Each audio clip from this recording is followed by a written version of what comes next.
So we had a lot of people coming into Bath to help and assist the workers at the Royal Hospital. So we just decided to help these people navigate the city when they didn't know how to get around it because they didn't know the environment. So we created this map in order to support them and giving them all of the information they needed. For example, like the entrances to the hospital or the cycling shops that were giving out free services to the essential workers. So it's just providing them with that type of information that it's not always available. So it's something more custom and related to their actual needs. Thank you. Brenden, listening to what we're saying and what you've just said, Martina, Brenden, you actually worked on this app. Why should we need an app on a smartphone? Isn't an A to Z of Bath good enough? Sure. Yeah, that's a great question. And one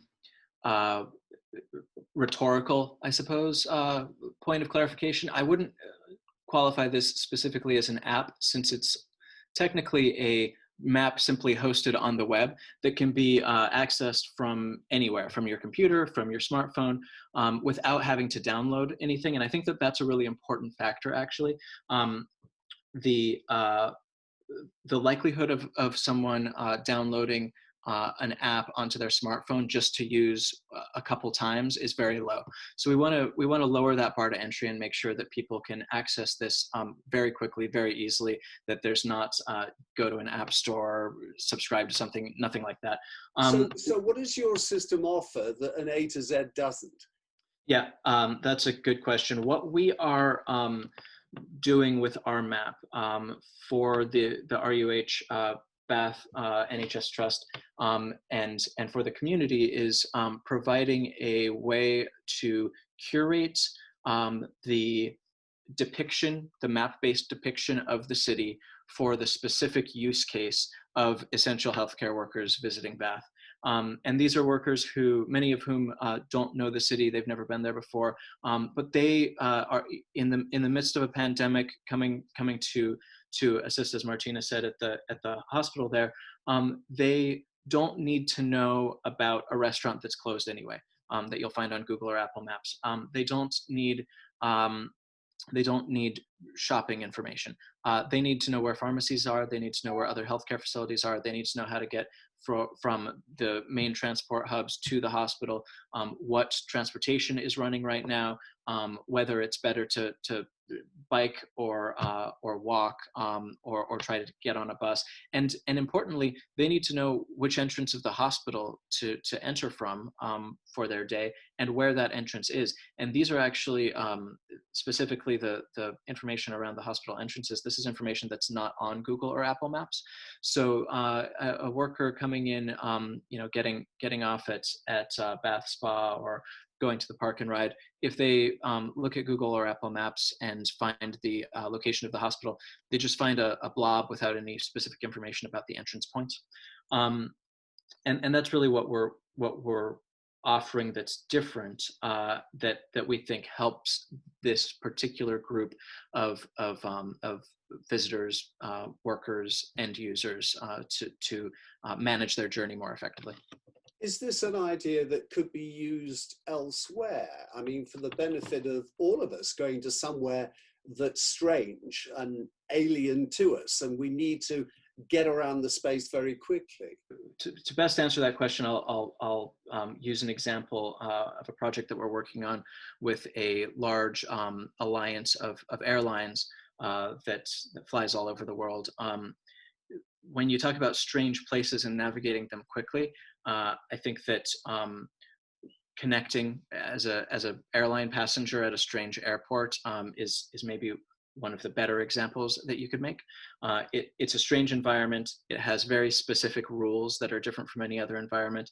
It's also a stressful situation in that you've arrived. You need to get to a point B by a certain time or your journey is ruined. And you have no idea how to get there, even if you have a map, which many airports do. But even if you do have a map, you don't really understand how long it's going to take to get from point A to point B. Even if it has walking times, which many maps do, there's a lot more complexity than simply moving from point A to point B. When do I arrive at the gate? What can I do in between, etc. One of the projects that we're working on is a way to curate that journey very specifically for each individual passenger that deals with that. And in doing so, we're really relying on two of our more important technologies: our ability to position a user in a space without the use of without the need for a specific deployment of positioning technology that is typical of most indoor positioning. So provide up that blue dot on the map that most people are familiar with on a digital map. Know where the person is, know where they arrived, where they need to get to, the time it takes them to get there, what they should do in between specific to that user. Like, do you have access to a lounge that you should stop at in between? Is that user a user with reduced mobility who needs a step-free route because they're maybe someone that uses a wheelchair? Curate the journey for that use case and get them there quickly, as quickly as possible, as effectively as possible, while also providing them with a way to have a communication channel in one way or another that allows the airline that is expecting them to know where they are and that they're on their way. That is fascinating stuff. Martina, if I could bring you back in now, you know, I'm quite chuffed to think that all of this is happening in a place like Bath. Why is your company based here? Well, the main reason why the company was started here is because our founder is local from the Bath area. And with him being local here, he knew that there is a lot of talent within the tech and design industry in the Southwest and in the Bath and Bristol area. And it's worth developing it here and keeping it local rather than moving it to bigger cities like London. And it keeps some of that talent here too, doesn't it? It keeps all of it here, yeah.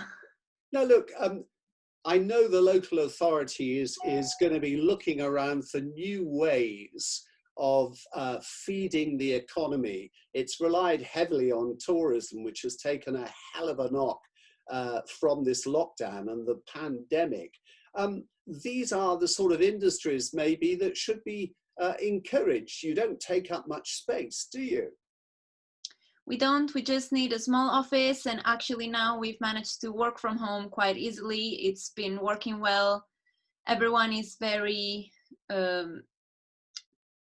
techie, I would say. Everyone can work online very easily. We just have lots of video calls and we keep in touch anyway. So yeah, we don't need much space.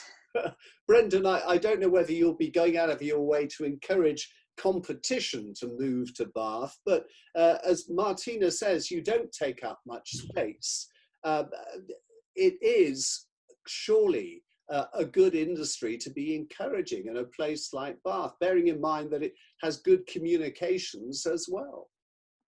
Yeah, absolutely. I think that in places, Bath is a great example of, you know, I've lived in places like this in my life, that places where you don't want to build a factory, you don't want to disrupt disrupt the feel of the city with massive changes, but industries like ours, of course, don't require that. And in Bath, you know, I'd be perfectly happy to have other industries come work from Bath. You know, the corridor from train corridor from Bath to London gives you access to the capital when you need it. The Bristol airport is actually quite effective at getting you wherever else you need to go in the world. I think that it makes quite a good base for companies like ours that, as Martina said, that simply require a desk to work from and a place to get together in person to collaborate when necessary.